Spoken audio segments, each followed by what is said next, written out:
A horse tale. A horse tale. I hate to tell this story. For one thing, it shows me up for what I am. Less than perfect, I'd guess you say. But when other folks tell the tale, they always get it wrong. So here's what really happened.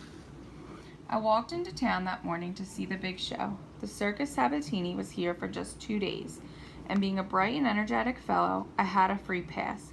I'd earned it. I'd helped to feed and water the animals when the show arrived the day before. But there was no show. There was just an empty tent. There were no lights. There were no music. Not a man, woman, or child was around. On the other hand, there was a mighty big commotion over by the courthouse, so I ran on over to see what all the fuss was. "What is it?" I asked. "What happened?" "The circus people are on trial," said a lady. "What for? What did they do?" "They stole a horse," said a fellow nearby. "I thought you knew, Jeremiah. They stole Daisy, your Aunt Bonnie's horse." My aunt's horse?" I just about choked. Quick as I would, I plunged right through the crowd. I pushed my way into the courtroom. People on the jury were snarling, shouting, and shaking their fists. The sheriff was yelling at everyone, "Stop that yelling or I'll stop it for you." The judge was banging away with his gavel. "Order, order in this courtroom," he cried. A miner named Bob was on the stand, and so was his burro. Up sat Professor Sabatini in his scarlet coat and shiny top hat. He was waving a hanky at the judge. He was trying to get his attention. Behind him sat the world's strongest man. His muscles bulged something fierce, probably with anger. Captain Courage, the lion tamer, coiled and uncoiled his whip. And speaking of coiled, the snake lady was wearing part of her act around her neck. "Judge," I cried, "Your Honor," but he couldn't hear me in all that racket. "Quiet," shouted the judge. "I'm trying to listen to evidence up here." "Now, Bob," said the judge, "you say that you saw the horse in question yesterday?" "Yes, Your Honor. She was behind the circus tent. She was tied up on an animal cage. It was Daisy, all right. I know Daisy, and so does Zach here. Right, boy?" "Yeehaw," said the burro. "Well, I couldn't stand this any longer.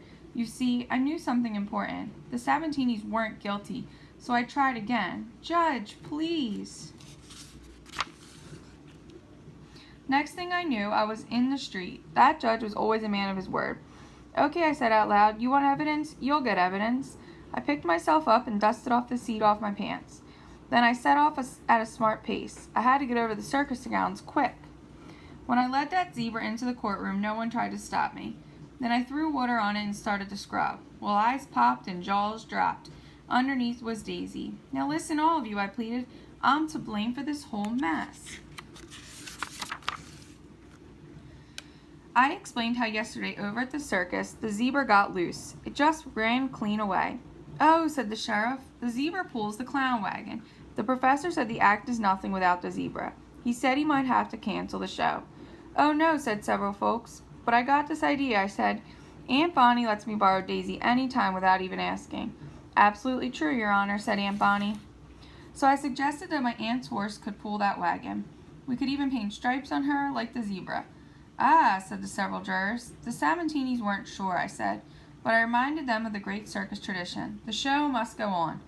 "That's right," said the judge. "So," I said, "about this horse stealing charge." "Not guilty," cried the jury. "Case dismissed," cried the judge. "Circus tonight," cried the Sabatinis. "Daisy, Daisy," said my aunt. "Phew," I said to myself. Then everyone came rushing up, crowding around the Sabatinis. Everybody was clapping them on the back. People were saying how glad they were that the Sabatinis wouldn't have to go to jail. People were asking for the Sabatinis' autograph. People were buying tickets for the show. And that reminds me, Daisy played her part really well that night. As for whatever happened to that real zebra, well, nobody knows for sure, but from time to time you do hear stories.